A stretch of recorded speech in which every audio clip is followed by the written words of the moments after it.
Hello बच्चों, एक बार फिर से स्वागत है आपके अपने चैनल मैथमेटिक्स क्लासेस में। तो आज हम लोग बिहार बोर्ड के द्वारा जारी किया गया official model paper social science subject का आज हम लोग कंप्लीट इसका ऑब्जेक्टिव का सॉल्यूशंस देखेंगे और यहाँ से एग्ज़ाम में क्वेश्चंस आने की संभावना है। कहा कि ये ऑफिशियल मॉडल पेपर है, बिहार बोर्ड के द्वारा जारी किया गया।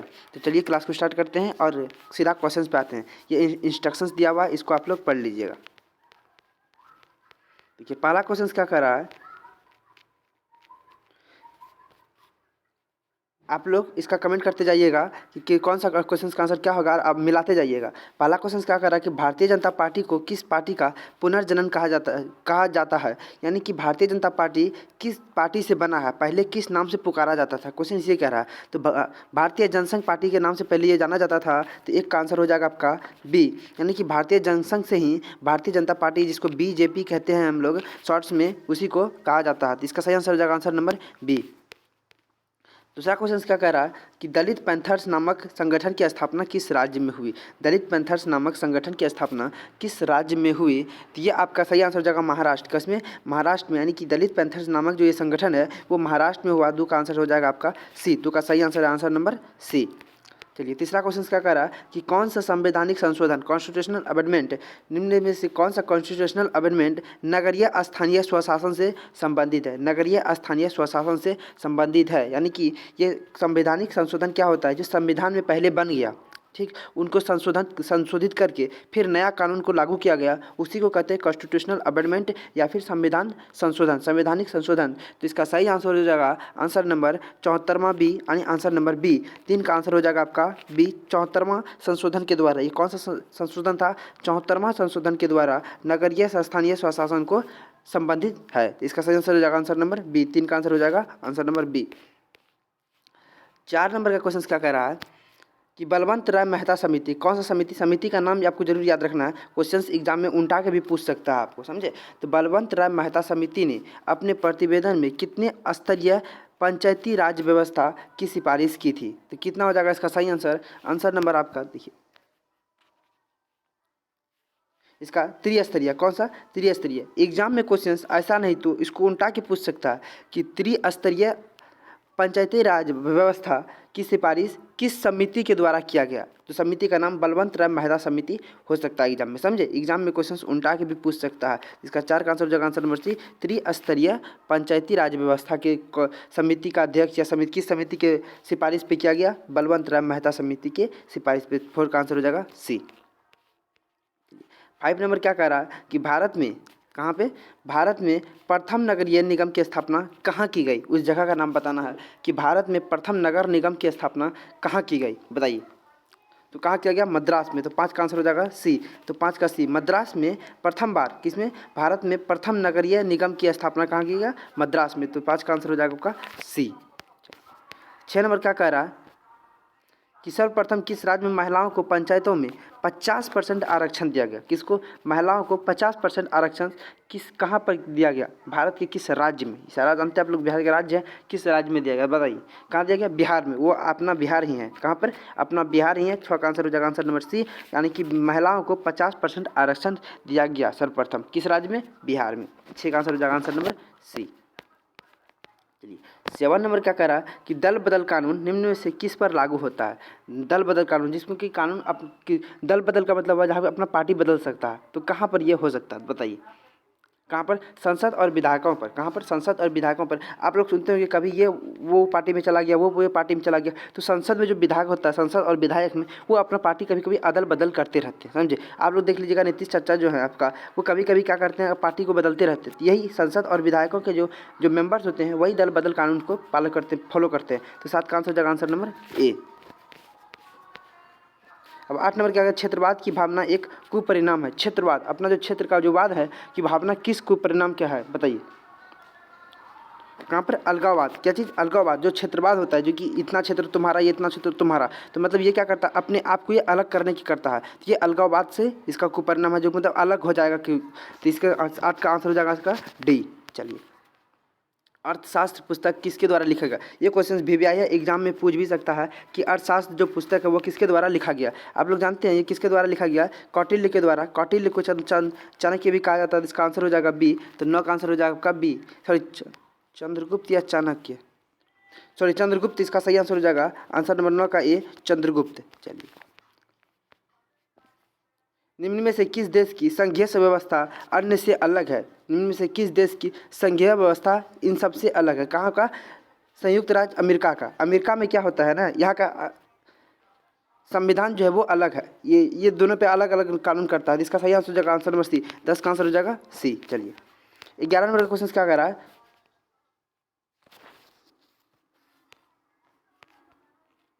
हाँ, 11 नंबर क्वेश्चन क्या कह रहा है कि भारत का 11 नंबर क्वेश्चन क्या कह रहा है कि भारत की संघीय व्यवस्था निम्न में से किससे प्रभावित है? भारत का जो संघीय व्यवस्था है वो किससे प्रभावित है? कहाँ से लिया गया, किसके द्वारा किया गया, ये बताइए। क्वेश्चन ये कह रहा है कहाँ से? कनाडा से। इसका सही आंसर हो जाएगा कनाडा। 11 का ए, 11 का आंसर हो जाएगा ए। चलिए, 12 का क्या कह रहा है? 12 का क्वेश्चन, भारतीय संविधान की किस अनुसूची में राष्ट्रीय भाषाओं का सूची है? आप बताइए कि संविधान में कितना टोटल अनुसूची है? संविधान में टोटल कितना अनुसूची है, कितना शेड्यूल्स की संख्या कितना है? इसका सही आंसर हो जाएगा आंसर नंबर डी 8वीं अनुसूची, यानी कि 8वीं अनुसूची में जो है वो भारतीय संविधान की किस अनुसूची में राष्ट्रीय भाषाओं की सूची है? तो 8वीं अनुसूची में। आप लोग जानते हैं कि टोटल नंबर ऑफ अनुसूची शेड्यूल्स वो 8 ही हैं, 8 अनुसूची है। चलिए, राज्य विधानसभा के चुनाव को कराने की जिम्मेवारी किसके पास है? ये क्वेश्चन का सही आंसर अभी तक पता नहीं चला है। राष्ट्रपति या राज्यपाल होगा, बी और ए और डी नहीं होगा, इसलिए इसका कंफर्म आंसर नहीं दे सकते हैं क्योंकि राष्ट्रपति या राज्यपाल में कन्फ्यूजन है इसका। चलिए, शिक्षा को संविधान की किस सूची में रखा गया है? आप लोग जानते हैं कि शिक्षा एक समवर्ती सूची का उदाहरण है। किसका है? शिक्षा एक समवर्ती सूची का उदाहरण है, इसीलिए 14 का आंसर हो जाएगा सी। 14 का आंसर हो जाएगा आपका सी। शिक्षा एक समवर्ती सूची है। जब हम आप लोग को पढ़ाएंगे तो केंद्र सूची, समवर्ती सूची और राज्य सूची क्या होता है तो वहाँ बता देंगे आपको। अब देखिए, जर्मनी का एकीकरण कब हुआ? अब बताइए कि जर्मनी का एकीकरण कब हुआ बताइए। तो जर्मनी का एकीकरण आपका 1871 में हुआ। कब? 1871 में। इसका सही आंसर हो जाएगा आंसर नंबर बी। जर्मनी का एकीकरण 15 का आंसर हो जाएगा बी, 1871 में। आपको कमेंट में बताना है कि लेनिन की मृत्यु कब हुई थी। इसी चैप्टर से संबंधित है कि लेनिन की मृत्यु कब हुई थी।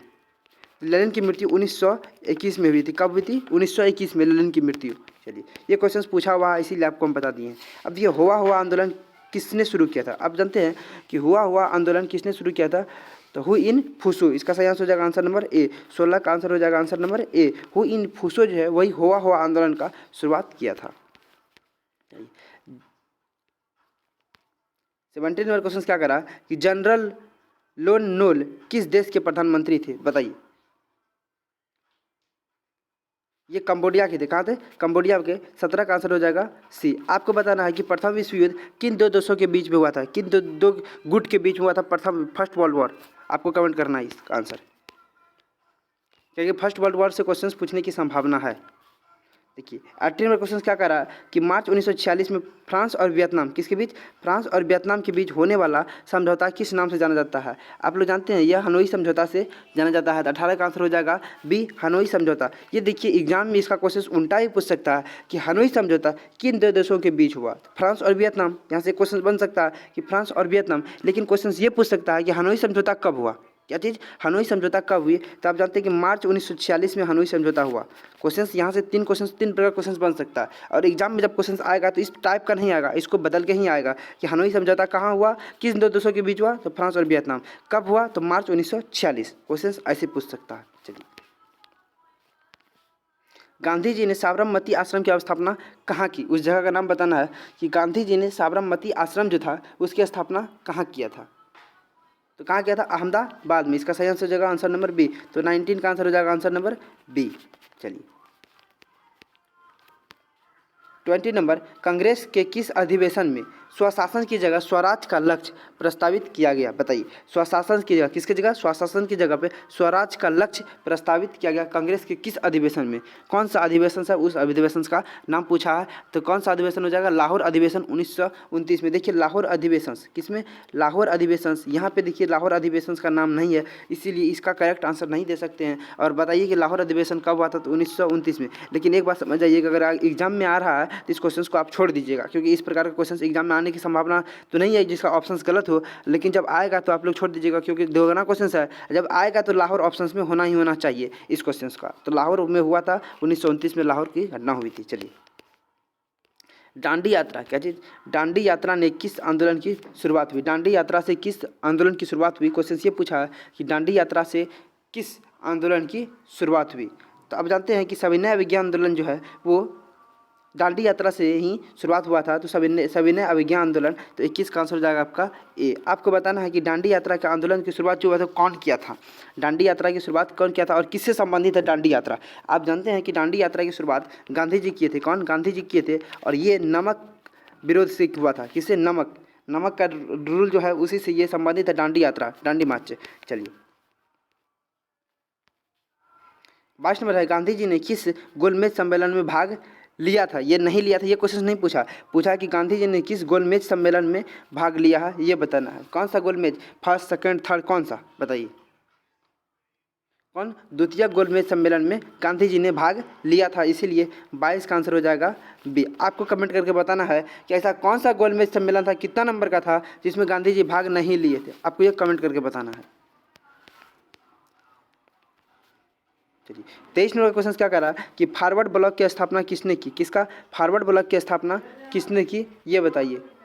23 का कौन किया था? सुभाष चंद्र बोस। इसका सही आंसर हो जाएगा आंसर नंबर डी। 23 का आंसर हो जाएगा डी, सुभाष चंद्र बोस ने फॉरवर्ड ब्लॉक की स्थापना की थी। चलिए, बंगाल विभाजन कब और किसने किया? कब और किसने किया, ये बहुत इंपॉर्टेंट क्वेश्चन है। बंगाल विभाजन के क्वेश्चन बहुत सारे ऐसे एग्जाम में पूछे गए हैं कि बंगाल विभाजन कब और किसने किया था। तो 1905 कर्जन ने किया था। इसका सही आंसर हो जाएगा आंसर नंबर ए। 1905 ईस्वी में लॉर्ड कर्जन के द्वारा किया गया था। तो बंगाल विभाजन 24 का आंसर हो जाएगा आंसर नंबर ए। चलिए, 25 निम्नलिखित में से कौन मित्र राष्ट्र नहीं है? क्या चीज़? निम्नलिखित में से कौन मित्र राष्ट्र नहीं है? तो मित्र राष्ट्र कौन सा? मित्र राष्ट्र का कहने का मतलब हुआ था जब वर्ल्ड वॉर हुए थे तो उसमें से जो अपना राष्ट्र के अपने देश से नहीं लड़े थे वो बताना है। फ्रांस, जर्मनी, ब्रिटेन और रूस, इनमें से कौन था?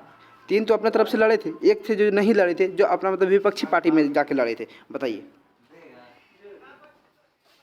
कौन? जर्मनी जो था वो अपना साथ नहीं दिया था, इसीलिए इसका आंसर हो जाएगा बी। 25 का आंसर हो जाएगा आपका बी। जर्मनी, फ्रांस, रूस और ब्रिटेन, ये तीनों भारत की ओर से मतलब जो जिस पक्ष में भारत थे उसी पक्ष से ये लड़ रहे थे, इसलिए इसको मित्र राष्ट्र कहा गया। और जर्मनी जब अपने से मतलब अलग पार्टी में लड़ रहे थे, इसलिए उसको जर्मनी को मित्र राष्ट्र नहीं था। समझे? चलिए, 26वां क्वेश्चन क्या करा कि स्वराज पार्टी का प्रथम सम्मेलन कहाँ हुआ था? उस जगह का नाम बताना है कि स्वराज पार्टी का प्रथम सम्मेलन कहाँ हुआ था। बताइए। तो स्वराज पार्टी का प्रथम सम्मेलन आपका आंसर हो जाएगा इलाहाबाद। कहाँ? इलाहाबाद में। तो 26 का आंसर हो जाएगा आपका आंसर नंबर ए। चलिए, 27 क्या करा? इनमें से किसे पावर लूम का आविष्कार किया? पावर लूम का आविष्कार किसने किया था? तो बताइए। पावर लूम का आविष्कार एडमंड्स कार्टेराइज के द्वारा किया गया था। इसका सही आंसर हो जाएगा आंसर नंबर सी। चलिए, न्यू डील नामक नवीन आर्थिक नीति कहाँ लागू हुई? न्यू डील नामक नवीन आर्थिक नीति कहाँ हुई? बताइए। तो कहाँ हुई थी? अमेरिका में। तो इसका सही आंसर हो जाएगा answer number B. New deal नामक नवीन आर्थिक नीति कहाँ हुई थी? आंसर नंबर हो जाएगा बी, अमेरिका। समझे? चलिए, 29 1991 में सोवियत संघ, कौन सा? सोवियत संघ का विघटन के उपरांत कौन सा देश महाशक्ति के रूप में बिखर के आया? तो इसका सही आंसर हो जाएगा संयुक्त राज्य अमेरिका, यूएसए। संयुक्त राज्य अमेरिका। 29 का आंसर हो जाएगा डी। चलिए, 13 नंबर क्वेश्चन का इनमें से कौन देश दक्षेस का सदस्य नहीं है? दक्षेस का सदस्य नहीं है, तो बताइए। इंडोनेशिया। कौन? इंडोनेशिया। इसका सही आंसर हो जाएगा आंसर नंबर बी। तो 30 का आंसर हो जाएगा बी। चलिए, 31 का क्वेश्चन क्या होगा? रूसो किस देश से रहने वाला था? क्योंकि क्या देखा? रूसो, रूस होगा तो इसका आंसर रूस, लेकिन रूस इसका आंसर नहीं होगा। इसका आंसर हो जाएगा फ्रांस। रूसो कहाँ के रहने वाले थे? फ्रांस के रहने वाले थे। तो 31 का आंसर हो जाएगा आंसर नंबर ए। चलिए, 32 का क्वेश्चन क्या कह रहा है कि अल हिलाल का संपादन किसने किया था? मौलाना अब्दुल कलाम आज़ाद। इसका आंसर हो जाएगा आंसर नंबर ए। मौलाना अब्दुल कलाम आज़ाद के द्वारा अल हिलाल की स्थापना या संपादन किया गया। तो इसका आंसर हो जाएगा आंसर नंबर ए, 32 का। 33 नंबर क्या कह रहा है कि गुटेनबर्ग का सर्वप्रथम, क्या चीज़? गुटेनबर्ग ने सर्वप्रथम किस पुस्तक की छपाई की थी? तो बाइबल। किसका? बाइबल। तो इसका सही आंसर हो जाएगा आंसर नंबर सी, बाइबल की स्थापना। किसका स्थापना? बाइबल की स्थापना। इसका सही आंसर हो जाएगा आंसर नंबर सी, गुटेनबर्ग ने। चलिए, महात्मा गांधी ने इनमें से किसका संपादन किया? बताइए। महात्मा गांधी ने इनमें से किसका संपादन किया? यंग इंडिया का स्थापक या संस्थापना या संपादन कौन किए थे? महात्मा गांधी किए थे। इसका सही आंसर हो जाएगा आंसर नंबर बी। 34 का आंसर हो जाएगा आंसर नंबर बी।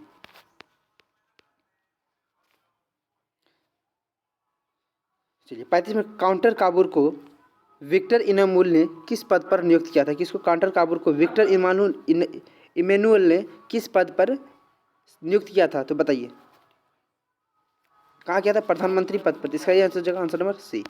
चलिए वियना सम्मेलन की मेजबानी किसने की? बहुत मस्त क्वेश्चन है कि वियना सम्मेलन की मेजबानी किसने की? बताइए कौन किया था? मेटरनिक। कौन? मेटरनिक। इसका सही आंसर जगह आंसर नंबर डी। 36 का आंसर हो जाएगा डी। चलिए 37 में क्या कह रहा है कि अंतरिक्ष विद्रोह। कौन? अंतरिक्ष विद्रोह, सॉरी अंतरिक्ष विद्रोह नहीं, अंतरिक्ष विद्रोह इंटरनल जो ऑर्गेनाइजेशन था, सॉरी इंटरनल जो आपका रेवेलियन था, जो विद्रोह था, को दबाने के लिए रूस ने किस संगठन की स्थापना की थी? चेका। किसका? चेका। इसका सही आंसर जगह आंसर नंबर बी। चलिए हाँ एक बार यहाँ से क्वेश्चन एक पूछता है, पूछ सकता है एग्जाम में कि चेका की स्थापना क्यों किया था? तो रूस के द्वारा चेका की स्थापना किया गया था। 38 कह रहा कि भारत में उपभोक्ता संरक्षण अधिनियम की घोषणा कब हुई? उपभोक्ता संरक्षण अधिनियम की स्थापना कब हुई थी? तो कौन हुआ था? 1986। इसका सही आंसर जगह आंसर नंबर ए। चलिए विश्व उपभोक्ता दिवस अधिकार दिवस, सॉरी विश्व उपभोक्ता अधिकार दिवस कब मनाया जाता है? बताइए कब? 15 मार्च। कब? 15 मार्च। इसका सही आंसर जगह आंसर नंबर बी। भारत में सर्वप्रथम राष्ट्रीय आय का अनुमान कब लगाया गया? राष्ट्रीय आय समझे का नेशनल इनकम जो है वो स्टैब्लिश, मतलब प्रथम बार कब इसका अनुमान लगाया गया? प्रथम बार भारत में सर्वप्रथम राष्ट्रीय आय का अनुमान कब लगाया गया? बताइए कब? 1868 में। इसका आंसर जगह आंसर नंबर सी। चलिए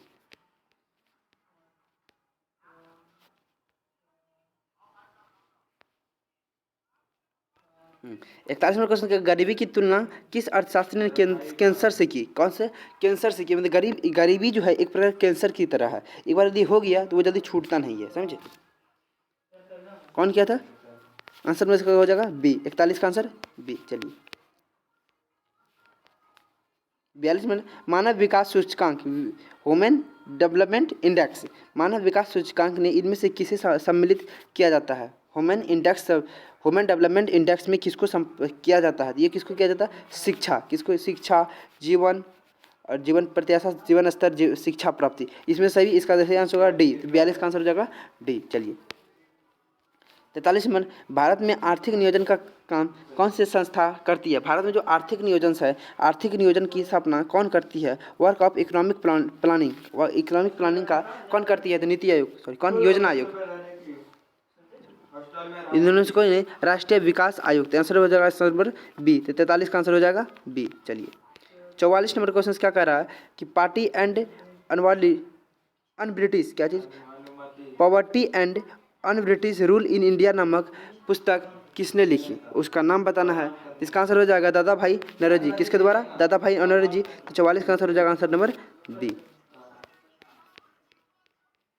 45 स्वीडन की मुद्रा क्या है? बताइए स्वीडन की मुद्रा का नाम क्या है, जो आप लोग बहुत अच्छा से जानते हैं? कोरोना। क्या चीज? कोरोना। क्या चीज? 45 का आंसर, सॉरी हाँ 45 का आंसर हो जाएगा सी, कोरोना। चलिए 46 में क्या कह रहा है कि निम्नलिखित में से कौन भारत का सर्वोच्च बैंकिंग स्थान है? सर्वोच्च तो आरबीआई। कौन? भारतीय reserve bank of India, RBI. इसका आंसर हो जाएगा आंसर नंबर डी। चलिए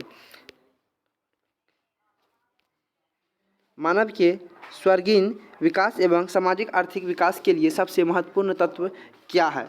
शिक्षा। क्या चीज़? शिक्षा। इसका सही आंसर हो जाएगा आंसर नंबर डी। चलिए 49 क्वेश्चन क्या 48 नंबर क्वेश्चन क्या करा, इनमें से कौन भारतीयों के जीवन निर्वाह का मुख्य साधन है? तो आप जानते हैं कि भारत में जब सब अधिक से अधिक कृषि होता है। क्या चीज़ होता है? कृषि। तो इसका सही आंसर हो जाएगा कृषि। Answer number C. 48 का आंसर हो जाएगा सी।